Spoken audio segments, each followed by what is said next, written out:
Olá, alunos do oitavo ano.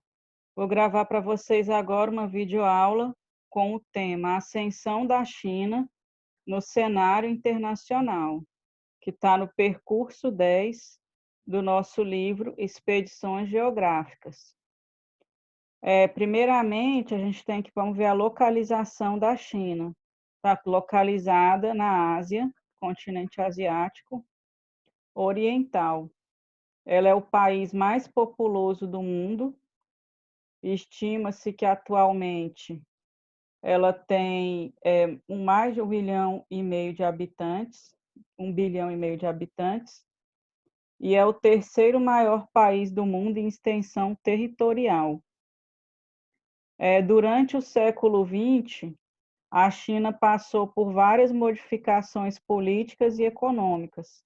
E a gente vai ver, primeiro teve a dominação estrangeira, a Rússia, Grã-Bretanha, Alemanha, Japão, França, Estados Unidos tinham bases comerciais ou áreas de influência no território chinês durante o século XIX.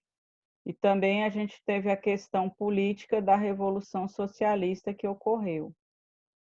Então, o imperialismo e essa dominação estrangeira, ele submeteu a China aos interesses dos países estrangeiros, transformando a China num fornecedor de matérias-primas e comprador de produto industrial.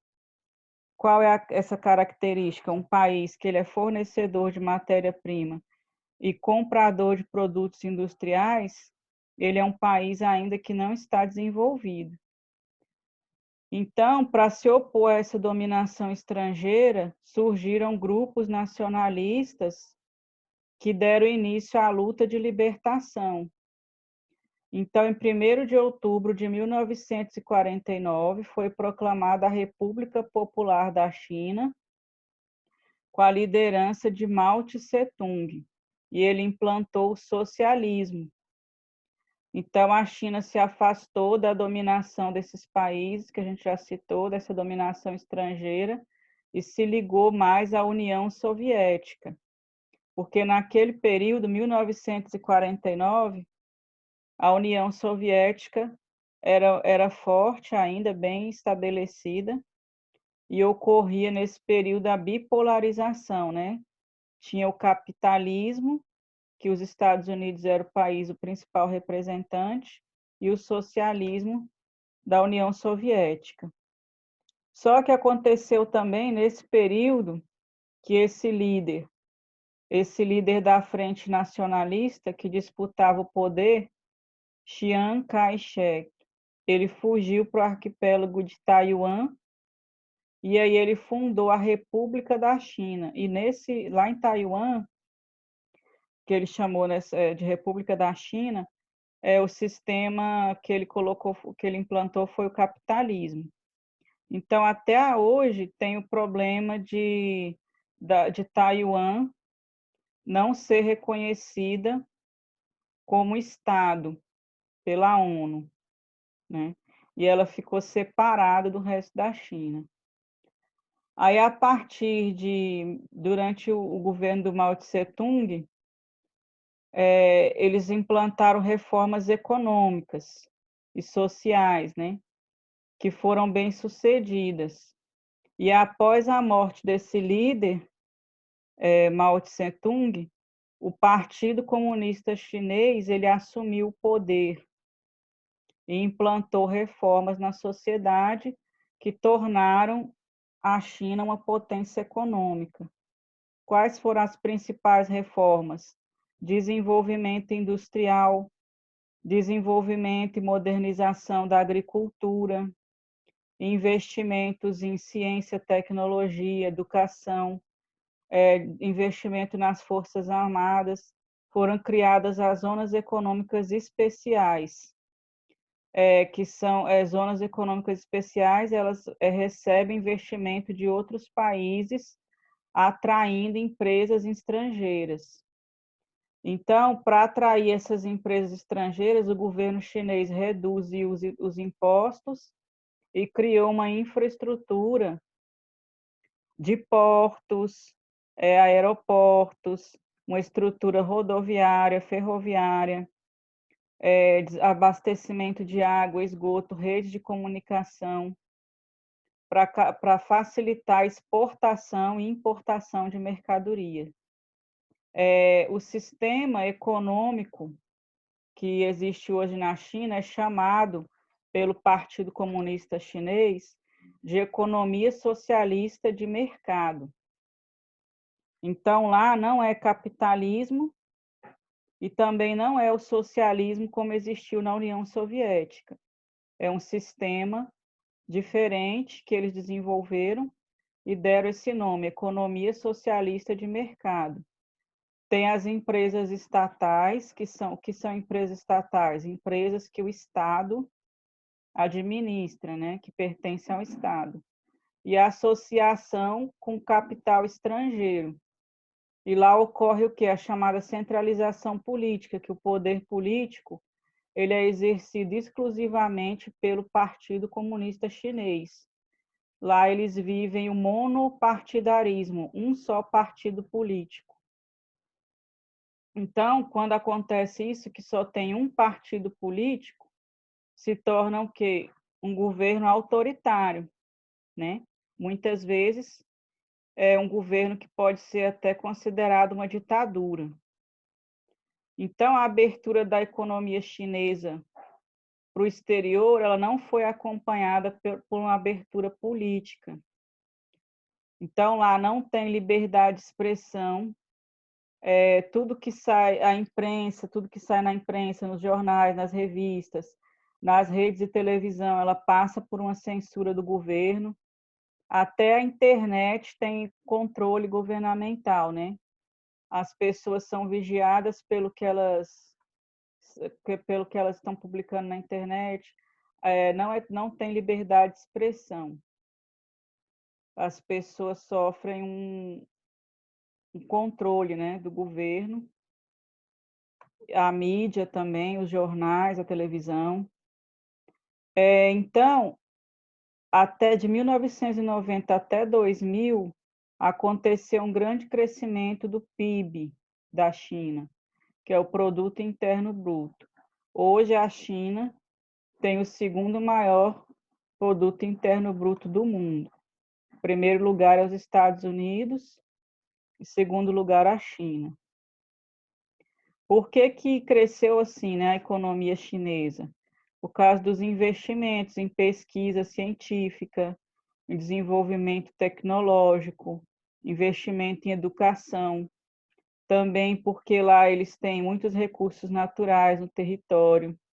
Então, teve um investimento para construir uma infraestrutura de transporte, e também um incentivo à exportação e à produção, facilitando que as empresas se instalassem, reduzindo os impostos, né, que essas empresas têm que pagar para o governo. E existe um grande mercado consumidor interno, porque o país tem uma população muito grande, mais de 1,5 bilhão de habitantes, então eles têm um grande mercado consumidor interno, além da exportação de produtos. Essa população lá interna, eles formam o quê? Um grupo que oferece a mão de obra dessas empresas, né, que estão lá. E aqui, ó, mão de obra abundante com baixo custo. O que significa isso? Que são baixos salários que eles recebem. O parque industrial da China é diversificado, ele produz de mercadorias simples até mercadorias sofisticadas e que eles exportam para o mundo inteiro. Em 2016, a China foi o maior exportador de mercadorias do mundo e a maior parte dessa exportação é de produtos industrializados. Eles também importam petróleo, soja, carne, aço, algodão. É um importador de petróleo, minério de ferro, soja, carne, aço, algodão, que o Brasil é um dos parceiros, né, que importa esses produtos para eles. Só que, por exemplo, a relação do Brasil com a China. O Brasil exporta para a China produtos que são matéria-prima e importa produtos industrializados. Nas exportações, ele superou os Estados Unidos a partir de 2016. Então, a relação da China com os Estados Unidos, eles são concorrentes no cenário mundial, né? Porque eles querem ver qual que vai ser, o que vai exportar mais, qual que vai ter o maior produto interno bruto. E lá na China, como tem a questão da falta de liberdade de expressão, tem a questão dos direitos humanos, que lá existem desrespeito aos direitos humanos, porque tem prisão de defensores dos direitos humanos no país, não tem liberdade de imprensa, o Estado controla o acesso à internet, aos meios de comunicação. Então, tudo isso são problemas que causam tensões políticas, né? Então, as tensões políticas são superadas pelos interesses comerciais dos dois países. Quais são esses dois países? China e Estados Unidos. Porque a China é o maior parceiro comercial dos Estados Unidos. Desde 2009 que a China se tornou o principal parceiro comercial do Brasil também, superando os Estados Unidos. O Brasil exporta soja, petróleo bruto, minério de ferro. Essas mercadorias que são matéria-prima, chamada mercadoria de baixo valor agregado. O que é o valor agregado? É o trabalho que foi depositado na fabricação desse produto. Quanto mais tecnologia foi usada para produzir, maior é o valor agregado. Então, as matérias-primas, elas são produto de baixo valor agregado.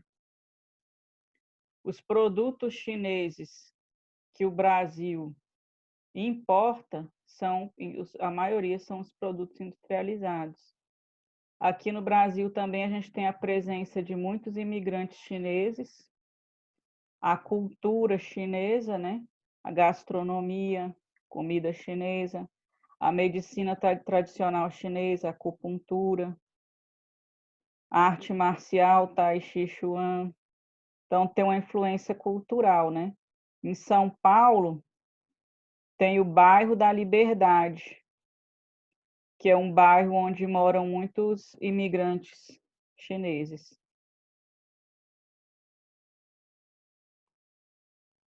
Então, vou parar por aqui.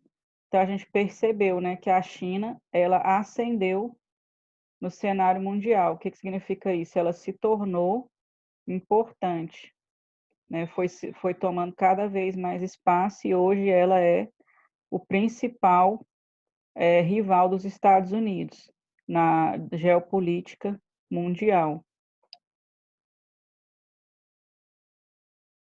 Até a próxima aula.